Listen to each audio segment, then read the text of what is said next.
Welcome to the 217 Recovery Podcast. If you don't make mistakes, you won't learn.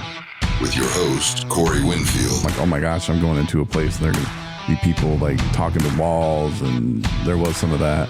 But it was still pretty cool. Co-host, Marnie Winfield. And if they don't get that sincere messaging, then they're not going to have that conversation on a level where maybe you can get through to them. And special guest, Cory Smoker. I don't want to hear the here over here, but then I know what you're skipping down the street over there doing, you know?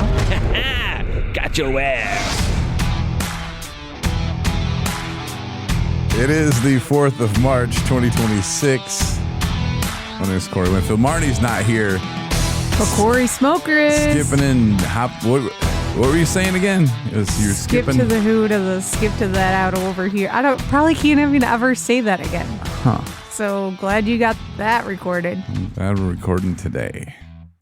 Yes. Yeah, we haven't recorded in quite a bit, really. I mean, we have, but just not a lot lately. And I think there's a lot of things that factor into that, you know. But we're here today. We're actually going to a gambling, what's it called?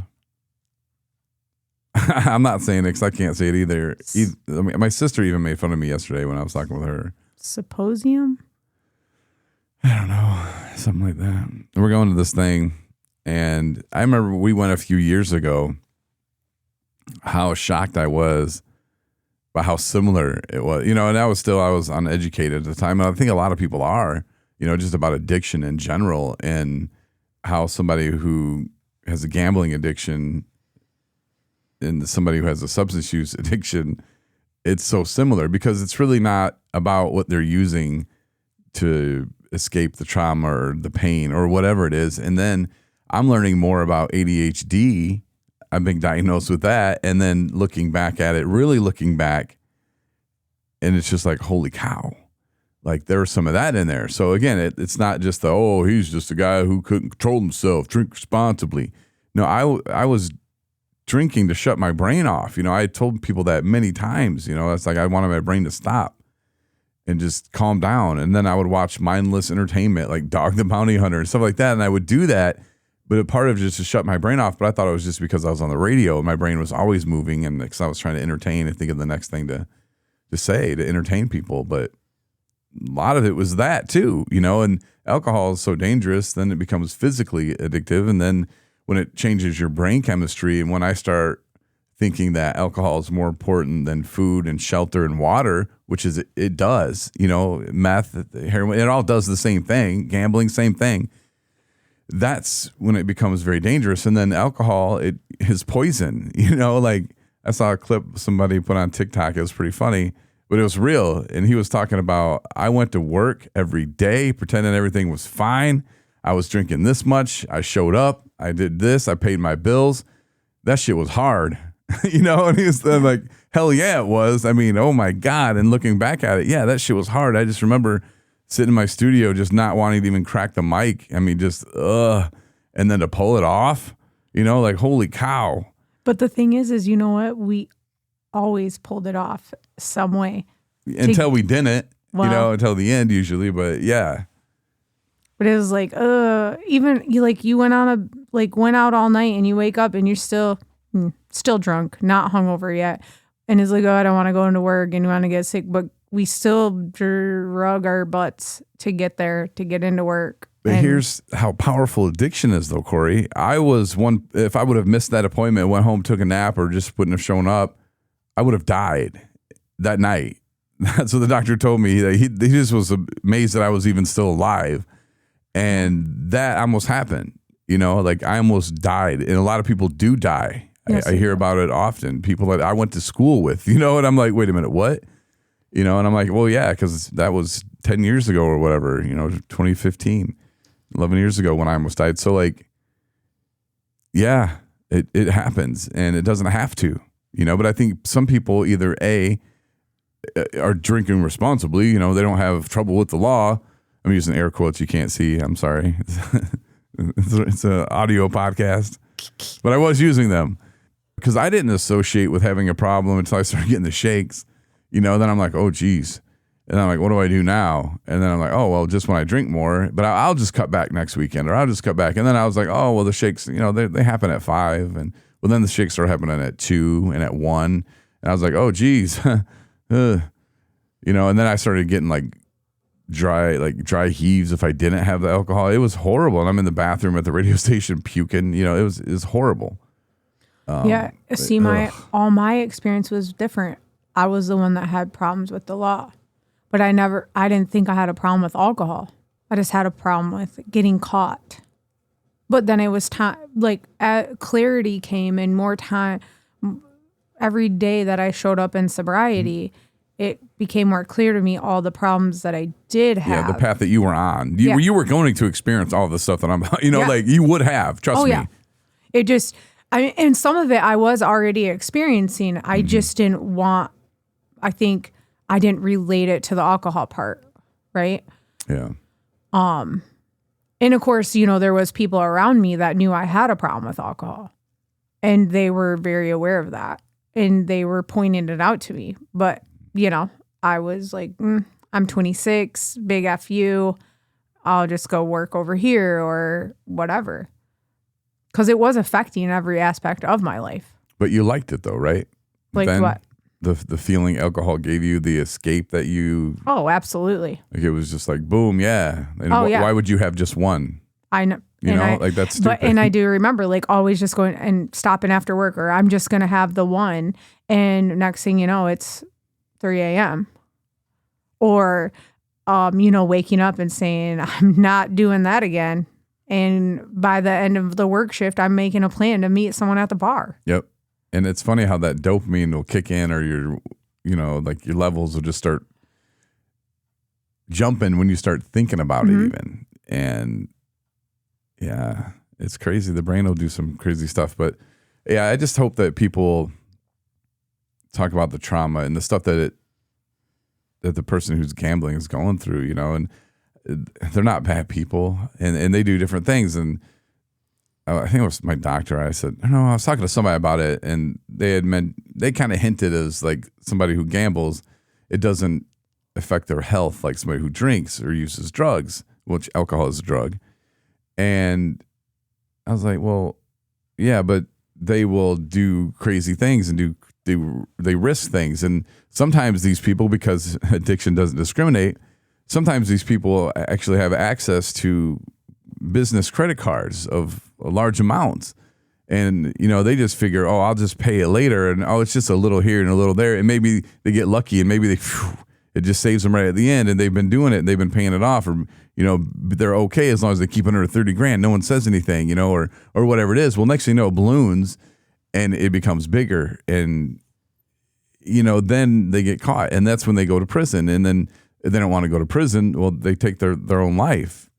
Or, they don't maybe want to be held accountable because they're like, I don't want to be judged to be that guy. And I was just going to pay it back. I wasn't stealing it to buy another house in Florida. I was just trying to win big here. And I was actually going to help the company too. I was going to give back. And it's never to do the big, I want to buy a wrestling ring in Georgia and start a WWF, I mean, maybe there's somebody out there that would do that. That would be pretty badass, actually. What'd you do with your money? Well, I started a wrestling league.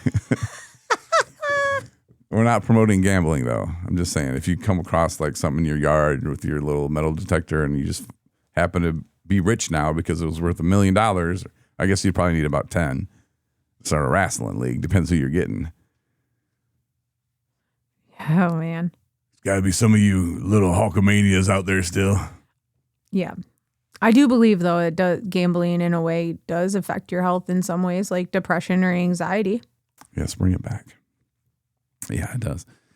And, I know some people who struggle, and it's tough. It's tough. I don't know that struggle. I know the struggle of dealing with the shame, the guilt. I know that, and that's where I can get in the trenches with them, and it sucks to feel that. And just thinking about it makes me sad. I don't want to live there anymore, man. But I just feel that there should be more help. And hopefully, as executive director of a recovery community organization, going there, I can say, hey, what can we do? Because we come across the people too. And people do ask us, what do we do? And we say, hey, call the 800 gambler. But sometimes I feel like that's not enough. That's not the one-on-one in-person stuff that they're seeing other people get for their SUD stuff. And they're like, why can't I have that? You know, why can't I want something like that? You know, someone to help me with this and someone I can call and talk to that's not a sponsor. It's not going to make me work a bunch of stuff, but somebody that can help me navigate this, you know. Well, and like we talked about, you know, there's sometimes the gamblers, they don't want to go to a meeting and be associated with people that have the addiction because they're like, I don't have that. I just have the gambling problem, you know, and it's probably because in the beginning, right, just like the rest of us, we're not well educated on that, you know, some of it ties together or that it really does parallel run in the same actions and behaviors. Yeah. And so there isn't that help for them. And that is sad. But at the same time, it's like, what do you do when every door keeps getting closed in your face on trying to start something to get help for it? I know. Just call this number. And I keep screaming that, like, hey, hello, these people need help. Like 10 years ago, you guys should have been starting this. And it kind of makes me frustrated because this is an industry, the gambling one, where there's a lot of money flowing around. I don't know if you've looked around and see the TV commercials apparently are free because you would think that, right? If you just came to this planet and you watch it, you're like, wow, you could just throw just whatever you want on TV. It's free, huh? Because there's so many of them. You know, it can't cost money. Well, and every commercial is a gambling. Last night I'm watching the Facebook Reels, you know. Oh yeah, there too. Yeah. Oh yeah. Every other reel has a little advertisement of some casino app, and frustrates me. Yeah, when that money could be spent on stuff, but then when the state has $2 billion and they don't do anything with it to help anybody, that's what frustrates me. And we're working on a treatment center. No, they gave it to 2 different contracts. One to Great Lakes, which is in the UP, and then the other one to Mariners Inn, which they already had something going. That's the one that was for men 55 or older. Maybe they added on. I don't know. Not keeping track of that program, either one of them. But that's it. Like, wait, what? You got $2 billion. What are you talking about? That's what? You put it to the roads? Wait, what? Like, we need to start questioning people. And I guess it starts locally, like you got to start putting pressure on people and be like, we need this. But these are our kids. These are our grandkids. Like, let's help them before it gets too bad. I think it's kind of like the liquor sales tax, though. If they do something big about helping the gambling, then it's going to stop that money that they're getting for the taxes on it, or just like the alcohol. Well, I think there needs to be an accountability tax for alcohol. I mean, if you would have asked me when I was buying alcohol, I would have been like, yeah, okay, cool. If you'd have said, hey, that goes to make sure you get the help you need when you need it, if you do need it. Okay. Cool. Now, don't let that shit run out. I'll tell you that right now. I better not see $2 billion going to the roads. I'll tell you that. Not when people are getting denied treatment. If you're denied treatment, well, let's build another center then over here. Like that's how it needs to be run. Why is there so many detox places? Well, we'll tell you why. Yeah. It's because it's needed. And the gambling thing is, it's just like, right, it's now that it's online, it's so much more availability just to do it right in your home. You don't have to go somewhere. You don't have to get dressed to leave your home and go out to a casino. It's just right there. It's the accessibility. And we can start talking about food too. Well, and it's just like the drinking and food, right? It's with COVID, and now DoorDash and Uber Eats and all that. You don't have to leave your home to get any of this stuff. No. But food, like people will get themselves real big and it causes a lot of problems for themselves and problems for everybody else, they say, and so puts a lot of burden on the system, but it's not, because Jimmy and Katie like ho-hos. No, Jimmy and Katie grew up in a shitty family, no offense, Jimmy or Katie, whoever you may be. But I'm saying like this generational stuff, and I was just talking about it yesterday.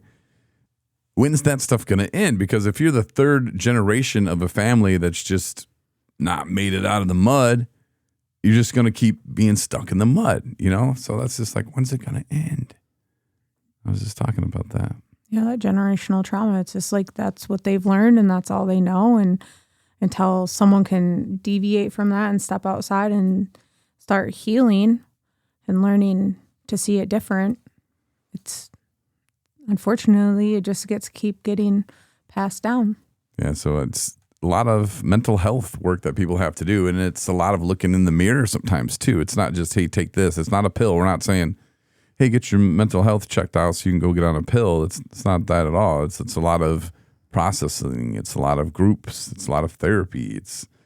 But it's good stuff. And working on yourself, hey, it's the best work you can do, right? Yeah. I mean, and look at you and I, how far we've come and where, you know, what we're trying to change and do. Yeah.